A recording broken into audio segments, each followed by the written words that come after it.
ओम श्री परमात्मने नमः। अथ तृतीयोऽध्याय। अर्जुन उवाच ज्यायसि चेत् कर्मणस्ते मता बुद्धिर्जनार्दन तत्किं कर्मणि घोरे मां नियोज्यसि केशव।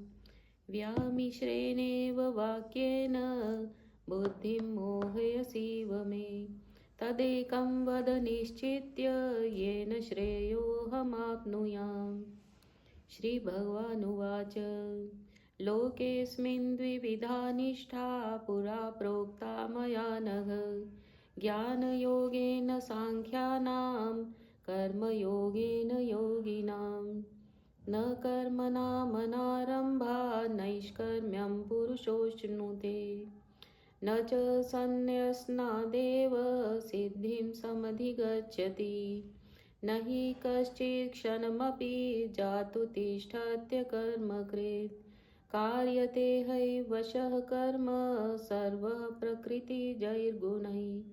कर्मेन्द्रियाणि संयम्य य आस्ते मनसा स्मरन् इन्द्रियार्थान् विमूढात्मा मिथ्याचारः स उच्यते। यस्त्विन्द्रियाणि मनसा नियम्यारभतेऽर्जुन कर्मेन्द्रियैः कर्मयोगमसक्तः स विशिष्यते। नियतं कुरु कर्म त्वं कर्म ज्यायो ह्यकर्मणः शरीरयात्रापि च तेन प्रसिद्धयेद कर्मणः। यज्ञार्थात् कर्मणोऽन्यत्र लोकोऽयं कर्मबन्धन तदर्थं कर्म कौन्तेय मुक्तसङ्गः समाचर।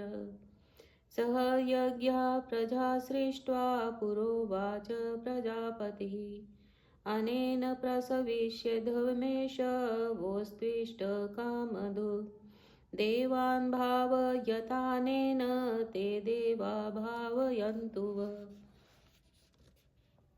परस्परं भावयन्तः श्रेयः परमवाप्स्यथ इष्टभोगान् हि वो देवा दास्यन्ते यज्ञभाविता। तैर्दत्तान् प्रदायैभ्यो यो भुक्तेस्तेन एव च स। यज्ञशिष्टाशिनः सन्तो मुच्यन्ते सर्वकिल्बिषैः। भुञ्जते ते त्वघं पापा ये पचन्त्यात्मकारणात् अन्नाद् भवन्ति भूतानि पर्जन्यादन्नसम्भवः। यज्ञाद् भवति पर्जन्यो यज्ञः कर्मसमुद्भवः। कर्म ब्रह्मोद्भवं विद्धि ब्रह्माक्षरसमुद्भवम् तस्मात् सर्वगतं ब्रह्म नित्यं यज्ञे प्रतिष्ठितम्। एवं प्रवर्तितं चक्रं नानुवर्तयति यः अघायुरिन्द्रियारामो मोघं पार्थ स जीवति। यस्त्वात्मरतिरेव स्यादात् मृतृप्तश्च मानवः आत्मन्येव च सन्तुष्टस्तस्य कार्यं न विद्यते। नैव तस्य कृतेनार्थो न कृतेनेह कश्चन न चास्य सर्वभूतेषु कश्चिदर्थव्यपाश्रयः। तस्मात् सक्तः सततं कार्यं कर्म समाचर। असक्तो ह्यचरन् कर्म परमाप्नोति पुरुषः। कर्मणैव हि संसिद्धिमास्थिता जनकादयः। लोकसङ्ग्रहमेवापि सम्पश्यन् कर्तुमर्हसि।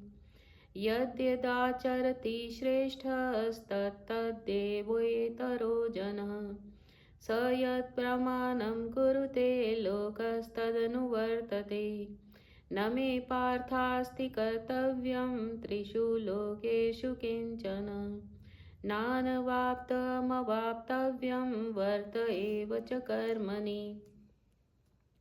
यदि ह्यहं न वर्तेयं जातु कर्मण्यतीन्द्रितः मम वर्त्मानुवर्तन्ते मनुष्या पार्थ सर्वशः।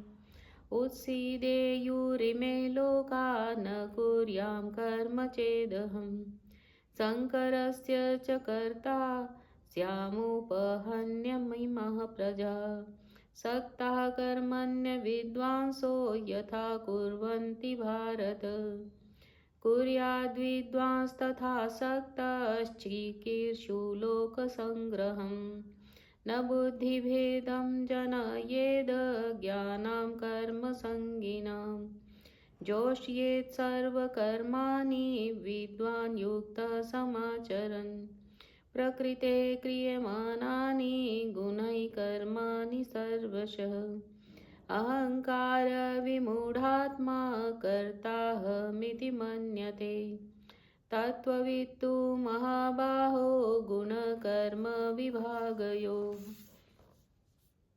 गुणागुणेषु वर्तन्त इति मत्वा न सज्जते प्रकृतेर्गुणसम्मूढा सज्जन्ते गुणकर्मसु तान् कृत्स्नविदो मन्दान् कृत्स्नविन्न विचालयेत्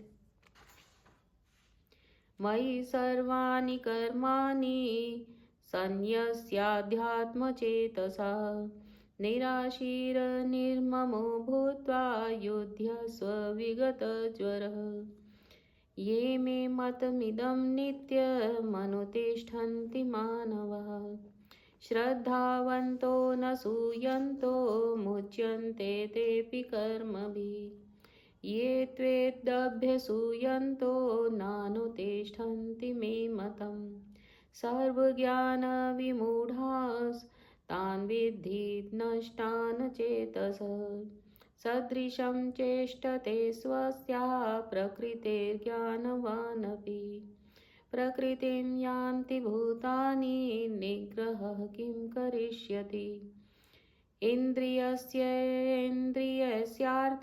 रागद्वेषौ व्यवस्थितौ तयोर्न वशमागच्छेतौ ह्यस्य परिपन्थिनौ श्रेयान् स्वधर्मो विगुणः परधर्मात् स्वनुष्ठितात् स्वधर्मे निधनं श्रेयः परधर्मो भयावहः अर्जुन उवाच अथ केन प्रयुक्तोऽयं पापं चरति पुरुषः अनिच्छनपि वार्ष्णेय बलादिव नियोजितः श्रीभगवानुवाच काम एष क्रोध एष रजोगुणसमुद्भवः महाशनो महापाप्मा विद्धयेनमिह वैरिणम् धूमेनाव्रियते वह्निर्यथा दर्शो मलेन च यथोल्बेनावृतो गर्भस्तथा तेनेदमावृतम् आवृतं ज्ञानमेतेन ज्ञानिनो नित्यवैरिणा कामरूपेण कौन्तेय दुष्पूरेणानलेन च इन्द्रियाणि मनोबुद्धिरस्याधिष्ठानमुच्यते एतैर्विमोहयत्येष ज्ञानमावृत्य देहिनं तस्मात् त्वमिन्द्रियाण्यादौ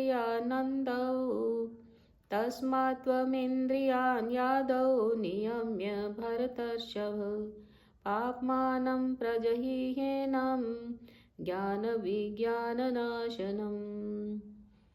इन्द्रियाणि पराण्याहुरिन्द्रियेभ्यः परं मनः मनसस्तु परा बुद्धिर्यो बुद्धे परतस्तु सः एवं बुद्धे परं बुद्ध्वा संस्तभ्यात्मानमात्मना जहि शत्रुं महाबाहो कामरूपं दुरासदम् ओम तत्सदिति श्रीमद्भगवद्गीतासूपनिषत्सु ब्रह्मविद्यायां योगशास्त्रे श्रीकृष्णार्जुनसंवादे कर्मयोगो नाम तृतीयोऽध्यायः।